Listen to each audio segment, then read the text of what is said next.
Hi guys, my name is Antonio Sanchez here with RevTech Systems. Today I'm going to show you how to convert a 130 MC cabinet into a new 180 MC cabinet. Let's dive in.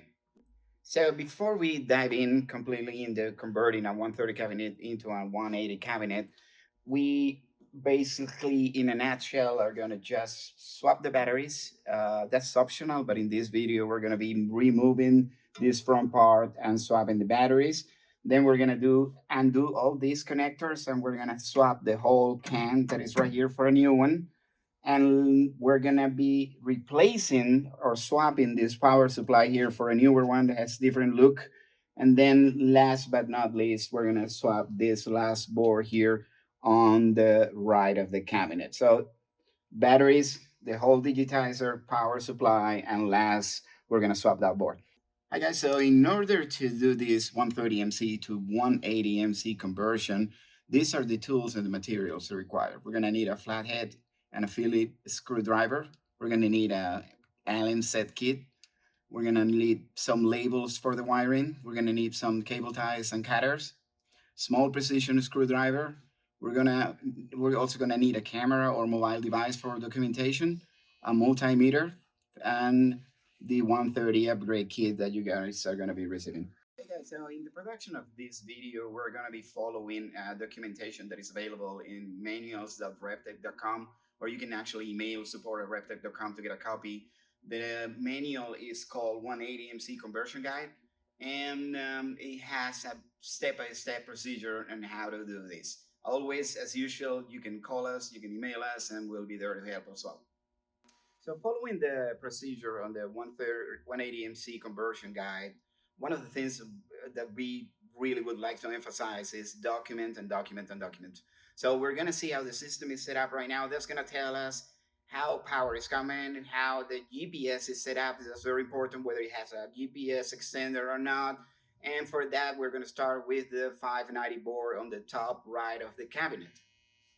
So there are a lot of cable builders and manufacturers out there. That's why we believe it's really important to document TX is blue, document that on your notes and also take pictures. Then TX minus is brown or green or whatever it is. We should document and label everything because, like I said, some cables lose colors or they use a different brand. We want to document that. Also, an important thing to notice here is that there are some jumpers here on the bottom. They can be on position 1 to 2 or 2 to 3. These two specifically here will tell us what kind of GPS repeater or the absence of repeater in this setup. Another thing important to notice is that this 590 board, this set of inputs here correspond to the input of a serial GPS. That means that GPS does not have a repeater. As you can see in this specific setup is not wired. That means we don't have a serial GPS here. And the fact that these on the bottom are populated means that we have a GPS that has a repeater somewhere closer to the GPS up on the roof. Now, the bottom part here is the input of a GPS with a repeater, and this bottom top part here is the output of that GPS into another cabinet. In case you have a second or third or fourth cabinet, you can actually forward the GPS signal through these pins out to other data loggers or other cabinets. So this is most likely always going to be wired in the presence of more cabinets. If the GPS is differential and has a repeater, meaning it's a very long cable, it will be wired here. If the GPS is not that far from the data logger and it's serial, it will be wired up here. So following the 180 conversion guide procedure, one thing that I would like to emphasize is the need to document everything. With your mobile phone or camera, you have a fantastic device to take as many pictures as you can so we can always go back and review them. Remember, the importance of this procedure is to identify what kind of GPS you have or whether or not you have a repeater that you have to look for and eventually replace and take out of the way. We'll go step by step. The next part is we're going to start disassembling this cabinet. So before we start removing some of the components that we need to remove in order to convert this 130 cabinet into a 180 MC cabinet is remove power. Safety first. So the next step is we're gonna remove this front plate to be able to access the batteries and remove them, take the cables off. So there are 4 screws located here, here, and on top here, 2 of them. So for a total of 4 screws, we're gonna remove them and keep them. We're gonna need this for closing up the batteries back in again. So removing the last screw. Remember, we're gonna keep these screws to close the lead, the front lead back on. Remove this carefully. Special attention not to touch the battery terminals and put this aside.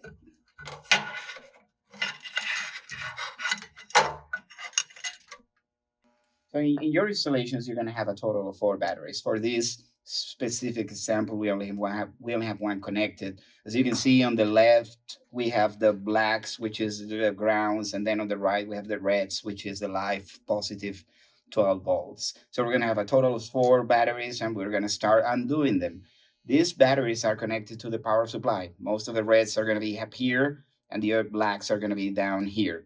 Remember, this is a live system, so special attention has to be taken not to touch both the negatives or the positive or any battery, or there's going to be a spark. We are going to save the screws and the locks in case the new batteries don't come with those. So we're going to remove the battery connections. I like starting with the positive ones.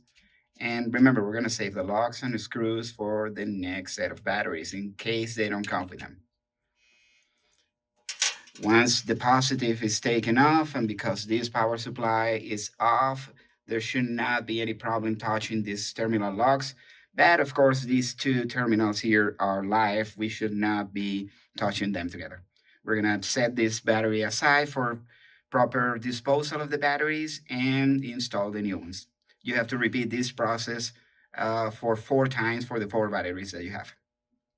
So now that we have disconnected all the positives and negatives of the battery and we have put them aside for proper disposal, don't worry about undoing all the connections on the power supply because this whole power supply module is going to come off and it's also going to be properly disposed. So at this step, batteries are gone, power supply is disconnected. Now we're going to remove this whole box, which is a digitizer. For that, we're going to remove power, GPS, relay, and modem connectors, channels 1 to 6, 7 to 12, 13 to 18, and also the network connector. In order to do that, you twist the cylinder clockwise until you hear a pop and it comes off. We're going to do it one by one. Clockwise, comes out. Clockwise, and comes out. Most of these connectors and cables are going to be reused, so we don't want to damage them. We're going to do that slowly and with precision.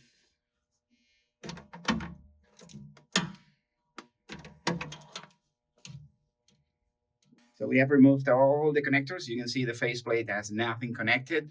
There are 2 latches here, one on the right and another one here, one on the left. It comes off like that. We're gonna do it by hand, actually. I'm gonna do both at the same time, and then the whole digitizer comes off. There is a ground cable connected, so we have to disconnect that ground cable that comes from the ground or the case itself to the bottom plate. So we're gonna undo that Phillips screw and we're gonna keep it because it's gonna be reused. We're gonna replace this rubber gasket. When you take the digitizer off, it may come off with the case, and if it doesn't, you just remove it. We're gonna have another one in the replacement kit, and this is how the cabinet looks like after we have removed the batteries and we have removed all the cables and connectors from the front plate of the 130 MC. Next step is we're going to remove what we call the 590 board, which is the one on the top right. It has an Ethernet connector, and there's going to be connections that we have to undo using that small precision screwdriver. Again, documentation is key. We need to know each one of these single wires, what they were before we remove them, take enough pictures, document, because we're going to need and reuse some of these cables. After we remove this board, we also have to remove some connectors on the back. We'll go step by step on that procedure. So before removing the whole board, we're gonna have to remove each one of these wires here.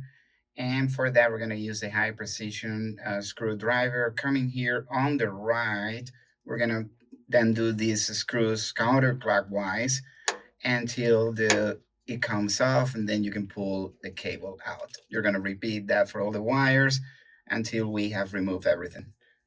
So now that all the wires have been removed from the terminal blocks, we're gonna do the Ethernet uh, connection here and do it by pressing the latch, pulling it out, and we're ready to remove the 590 board. We're gonna be undoing these 4 screws on the corners with a Phillips screwdriver and take it off.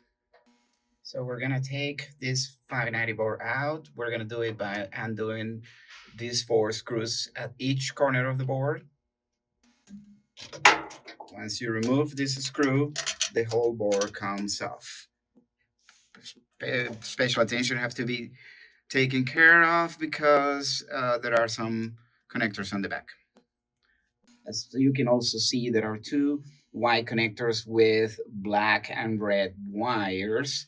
One of these ones we're gonna be reusing, and it's the one on the top. So if you trace it down, this is a cable that is going down to the power supply. That one is gonna go away, and the one we're gonna keep is this one on the bottom going to the back of the other board. So again, document 2 of these connectors are very similar, so it is important to label them. And the one going, the red and black going to the power supply, to the old power supply, is going to be removed. In order to remove the Molex connectors, you press on this plastic latch here on top and you push out. Some of them are hard to get out, so you may need the help from a little screwdriver. So I'm removing the last Molex connector. It comes off, and now we can put the 590 away for proper disposal. So once we have removed the 590 and put it away for proper disposal, we end up with this red and black wire that came from the connection on the back of the 590 board. And we're going to remove the whole power supply. We're going to be installing a new one. For that, we're going to be removing 4 screws. Top 2 on the right and 2 on the left. The whole thing will come off and we'll put it aside for proper disposal. I'm going to remove the last screw here for the power supply. I'm holding it, it's a little bit heavy, and the whole thing comes off. The whole aluminum plate with the old power supply, the old black and red cable, it comes off for proper disposal. This is how it looks when the digitizer, the batteries, the power supply, and the 590 top right board has been removed. So this is how the new power supply looks like. This is pre-connected and it comes with 3 cables. A cable for AC that we're going to be connecting in a minute, the cable with a power connector that is going to go to the data logger, and another new black and red connector for powering the new 590 board, or what is going to be replacing the 590 board. The first cable that I'm going to connect is the one that is going to go to the AC on the back of the cabinet. We are going to be connecting the green one, the white one on N, and the black one on L. If you follow the procedure in the conversion guide from 130 to 180, you will see pictures of this color-coded installation. So I got these screws loose, and now I'm going to put these 3 connections inside. Again is green, white, and black, and I'm gonna tighten them.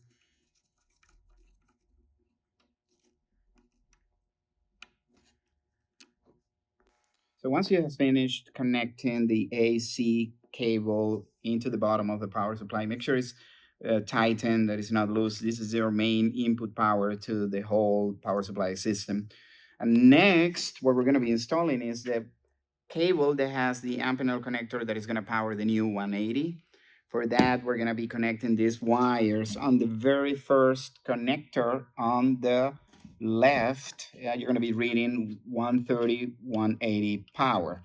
So the cables come here on the bottom, each one of them, and the color code is on the manual again of the 180 conversion is gonna be green, red, black, and white.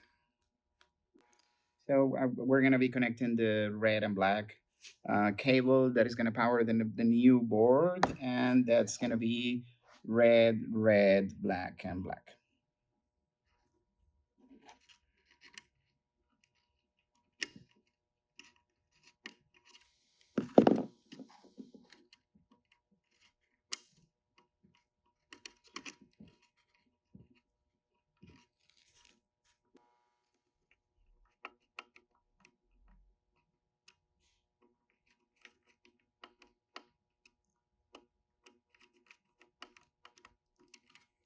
So once we have finished connecting the two wires, we are going to install this power supply into the cabinet. Now notice that the orientation is going to be like this, where the AC power going to the back of the cabinet to the AC outlet is going to be on the bottom. So you're going to be able to read RefTech or any of the labels properly. It goes this way.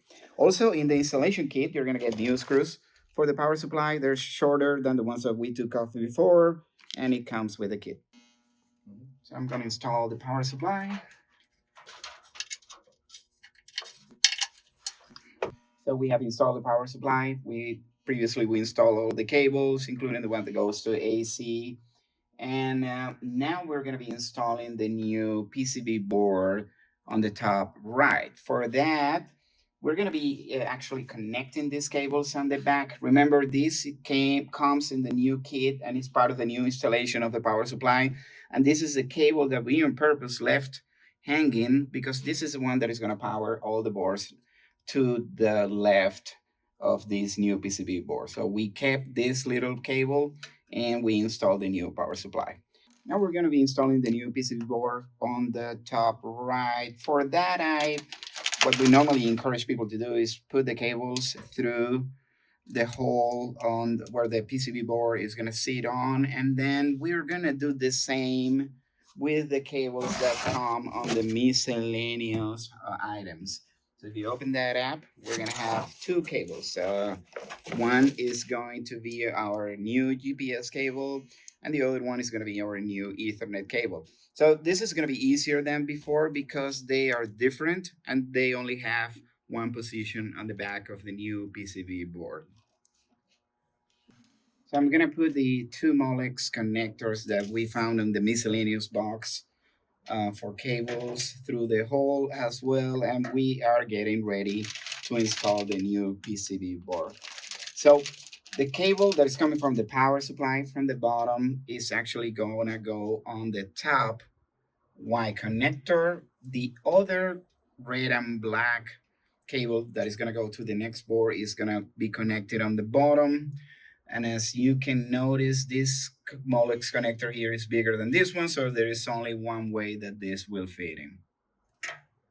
So now we're going to be connecting the back of the new PCB board. Locate the black and red cable that is coming from the power supply from the bottom.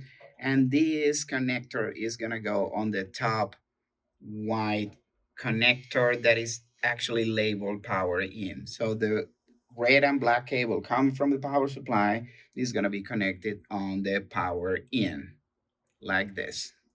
There's a latch mechanism and there is a little latch on the bottom and they interconnect. So the black and red cable coming from the power supply connects into this connector. What I'm gonna say is consider the top power in is labeled power in, and it's a closer one to the Ethernet connector. So the top is power in, and the board top is where you can read RefTech on the very right. So the latching for the red and black cable that is coming from the power supply is going to be connected on the top. As you notice that the latching mechanism for the plastic is on top. The second on the bottom, black and red, is going to go to the next board. notice that the latching mechanism is also on top. Then this one, the latching mechanism is on this side, and the other one is on this side. So after all the connectors on the back are attached, we're gonna be installing this new PCB board into the metal plate here. And notice that they're gonna be connected on the four screws on the corner. So we're gonna be using these cylinders to screw the board on. I'm gonna move the first one here on the bottom right, and then with a Phillips screwdriver, we finalize that installation. So we are almost done with the fourth screw that hold this board in position. One, two, three, and four. The net connector is on the top, and you can read RevTech on the right.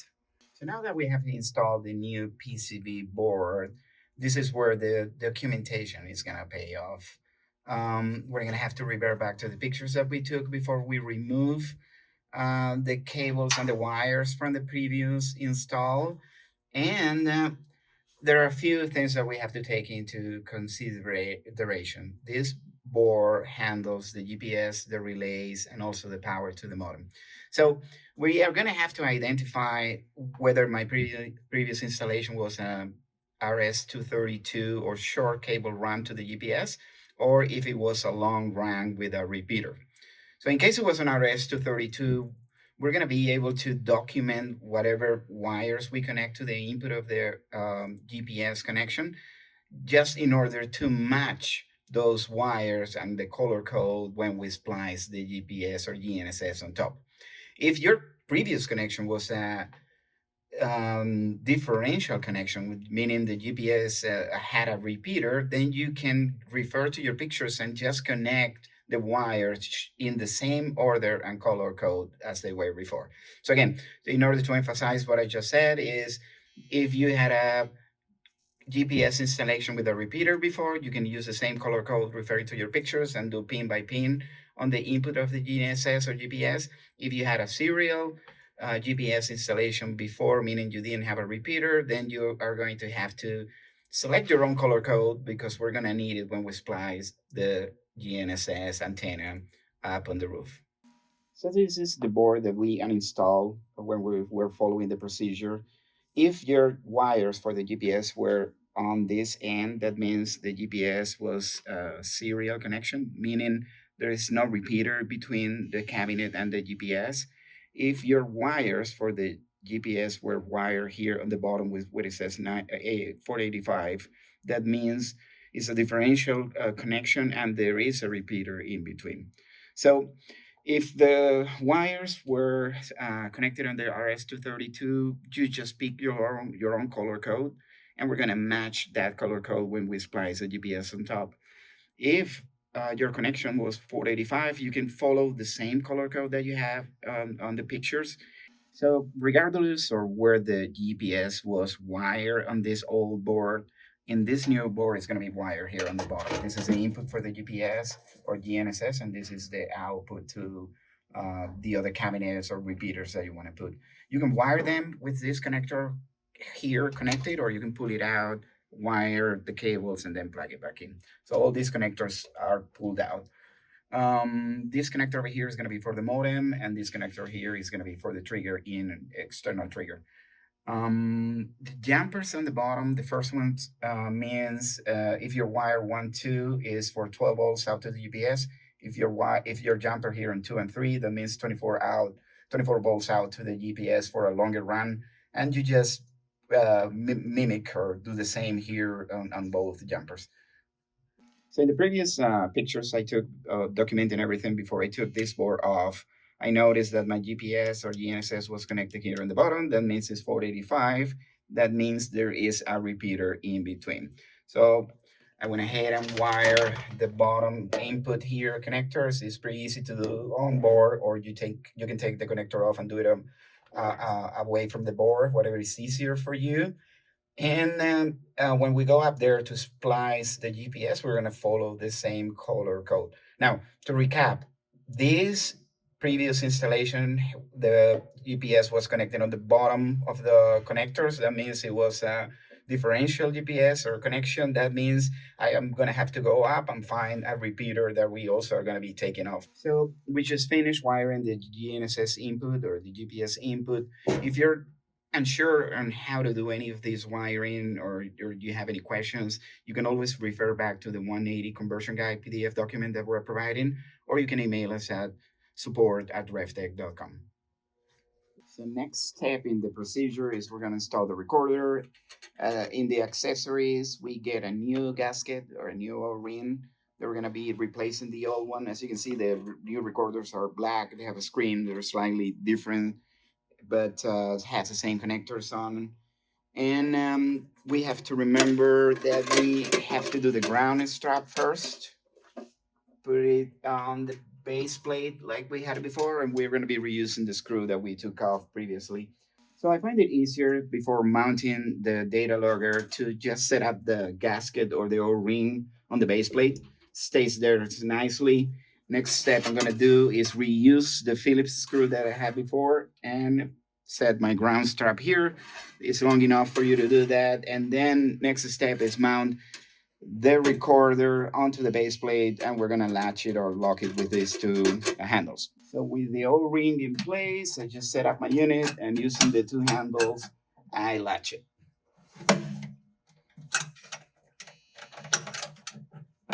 And now it's properly locked in place. So now we are gonna do the connectors on the recorder.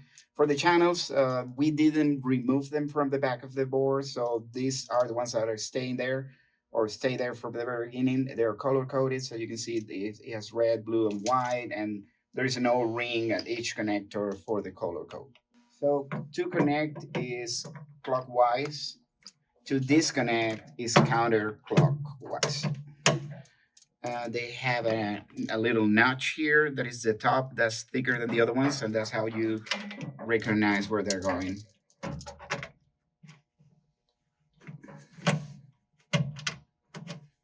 And last, the red one.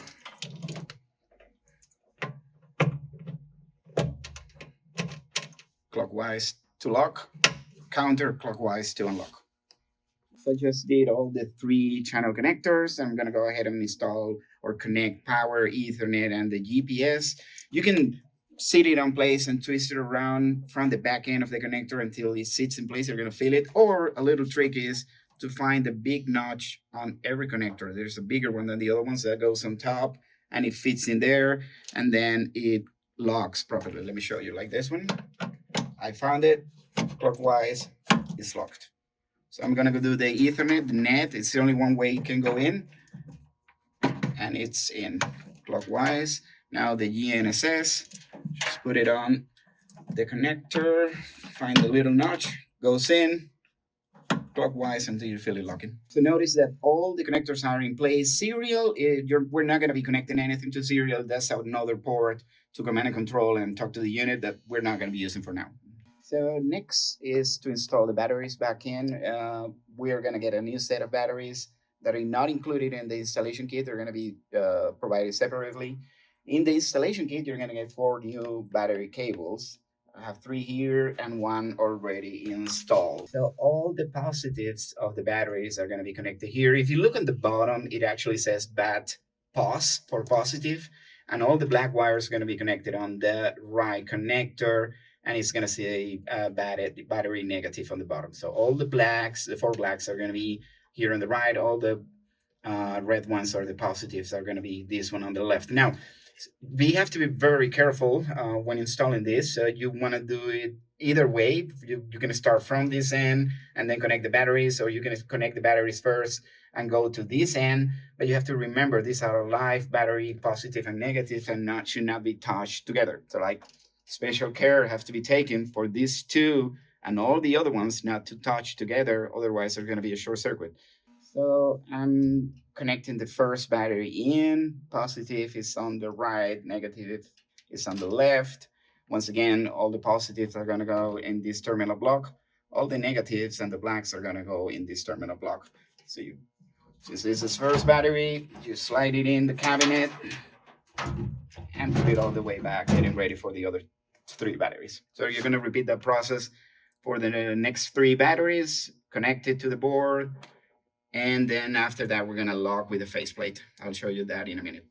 So now that you have the four batteries in this example, I only have one, but they're gonna come all the way out. You put the faceplate starting on the left. Make sure they're not making a connection between these two leads and set it up in place. And now we're gonna reuse the four screws that we took off at the very beginning of this setup. So we have finished connecting all the four batteries. All the red and white and black cables are coming to the correct terminal block over here. And that concludes the upgrade of the cabinet. Next you can do is take the AC power plug and connect it to the outlet. And that's it as far as the cabinet is concerned. Now we are gonna go ahead and install the GPS. Basically, we're gonna be cutting off the old GPS and we're gonna set up a new one. They're normally in boxes like this on the rooftop or the area where the GPS is located. That's part of the documentation that you receive when upgrading. And the new GPS looks like this one over here. It's flat.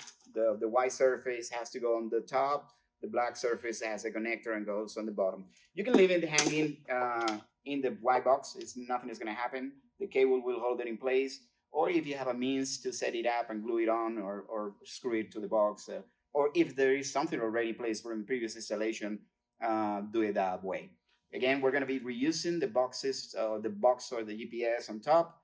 We just need now to go up and find the GPSs. Remember, as a final note, if your GPS was connected as 485, that means there is a repeater in place and we have to take that repeater off.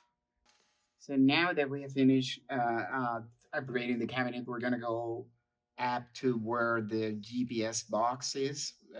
The task now is to put in place the new GPS that we call 184 GNSS. For that, you're gonna have a pigtail cable as well. And this is where we have to go back to our documentation and identify, was my previous installation a serial GPS installation or was it a differential or a longer run of a cable? If it was a longer run, like in my example, then somewhere underneath the GPS on the floors underneath the GPS, normally one below, you're gonna have what we call a repeater. It's a little gray box with two connectors, and we have to take that box out of the loop. We don't need it anymore. We don't need a repeater. The new GNSS, we can do long run cables without any repeater. Now, this is where we're going to have to make some executive decisions. We can either splice the cable where the repeater was, or we can use the pigtail provided, which is a 75-foot long cable, to bring that cable down from the GPS back to where the repeater was. So in that case, you will only do one splice. It's a pigtail coming from the roof, from the GPS cable, all the way down to where the repeater was. Or you can splice, if it's too difficult to put that final length of cable into the conduit, you can splice where the repeater was, splice color by color, or identify it, or take pictures. And then we go up to the roof, locate the box for the GPS, and we're gonna splice the new pigtail in place and take the old GPS, the black GPS off for proper disposal. And just to emphasize, the white part of the GNSS goes facing up and the bottom part has a connector. So we have concluded the upgrading of a 130 MC to a 180 MC. Just a quick, we replace batteries for new ones. We replace this board here with a new one. We have replaced some cables. We put a new power supply. And last but not least, we have to locate the communication Ethernet device that we had before and just plug it in place.